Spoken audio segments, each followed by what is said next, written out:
Bonjour et bienvenue dans notre page environnement consacrée aux économies d'eau. Aujourd'hui, ça ne paraît pas évident, mais souvenez-vous cet été de la sécheresse, des restrictions d'eau. L'eau est un bien précieux qu'il faut protéger, préserver, économiser. Et des solutions existent, alors zou, on se jette à l'eau. N'en déplaise à Archimède, tout corps plongé dans un liquide subit d'abord une sensation de bonheur. Au milieu des mosaïques odorico, dans une eau à 28 degrés, le temps d'une longueur, les nageurs oublient tout. Mais un peu plus bas, sous le bassin, Thomas Serrurier, lui, est dans la poussée d'Archimède, la vraie, et dans les calculs. Pour des questions sanitaires, les piscines doivent renouveler leur eau de 30 litres par baigneur et par jour. Sachant que 110 000 personnes fréquentent la piscine chaque année, cela fait un sacré problème de robinet et un sacré volume d'eau. Chaque jour, on lui rentre en fait une fréquentation journalière et lui va faire son calcul pour les renouvellements journaliers.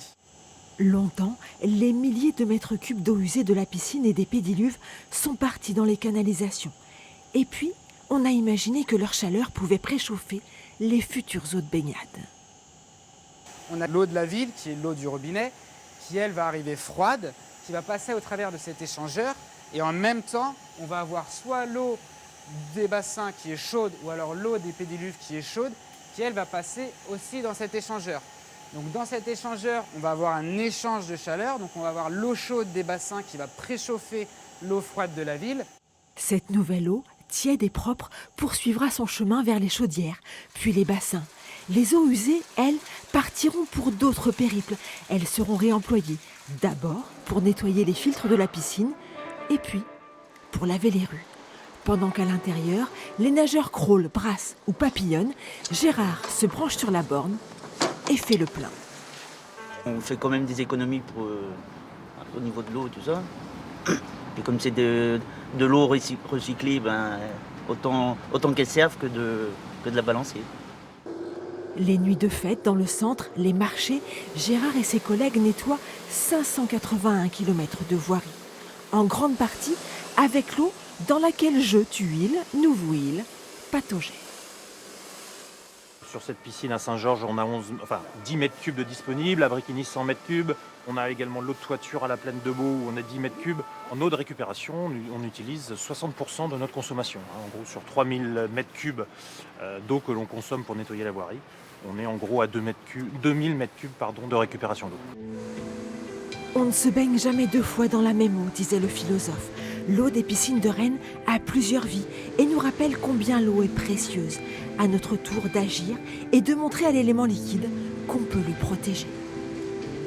Aujourd'hui dans le monde, 1,3 milliard de personnes n'ont pas accès à l'eau potable.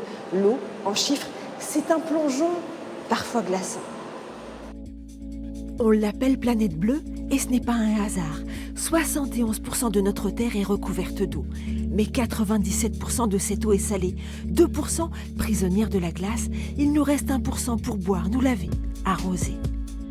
Il y a un siècle, chaque Français consommait 20 litres d'eau par jour. Aujourd'hui, nous en puisons 148. Et l'usage domestique ne représente que 8% de la consommation. Le reste est absorbé par l'agriculture ou l'industrie. Certaines associations, comme WWF, calculent l'empreinte eau, le volume virtuel nécessaire pour produire. Pour 1 kg de blé, il faut 1300 litres d'eau, 3000 litres pour 1 kg de riz, 11 000 litres sont nécessaires pour fabriquer un gin et 15 000 pour 1 kg de viande de bœuf. Quant à votre café, il a fallu pas moins de 140 litres d'eau avant de le voir couler.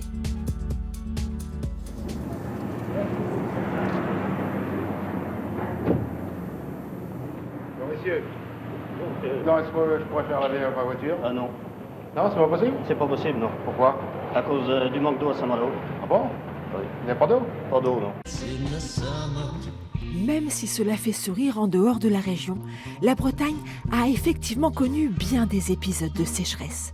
Dans les années 60, quand les villes ont commencé à s'agrandir, pour les arrivées et les évacuations d'eau, les aménageurs avaient une solution. Les canalisations. Il fallait que l'eau arrive très vite et reparte encore plus vite. Aujourd'hui, dans les nouveaux quartiers, on essaye au contraire de garder l'eau, de voir la pluie s'infiltrer dans le sol là où elle tombe. On crée des fossés, des mares et on la regarde serpenter.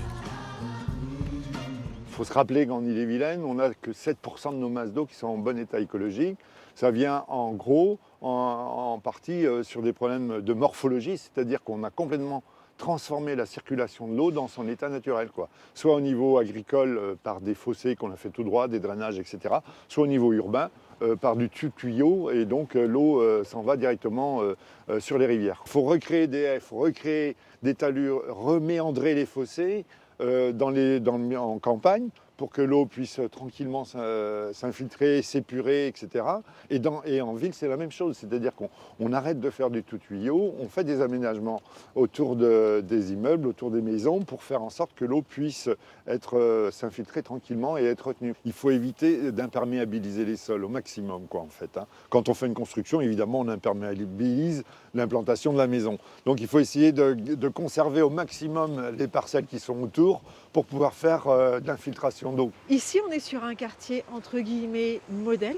C'est aussi quelque chose qui est très agréable en termes de lieu de vie, quoi, parce que là, ça va aussi entraîner, je disais, c'est aussi la biodiversité. Donc ça veut dire qu'on va avoir aussi à se développer des insectes, des batraciens, etc. Les habitants en fait des milieux humides qui vont être là aussi, qui vont entretenir une autre ambiance dans le secteur. Nos ressources en eau potable sont limitées, contrairement à ce qu'on pense, même s'il pleut beaucoup, nos ressources en eau potable sont limitées, il faut la protéger au maximum. Et c'est vraiment ces principes-là qu'il faut mettre en œuvre pour protéger nos ressources.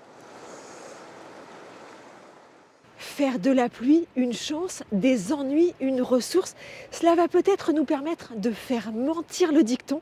En Bretagne, il pleut aussi sur les petits malins.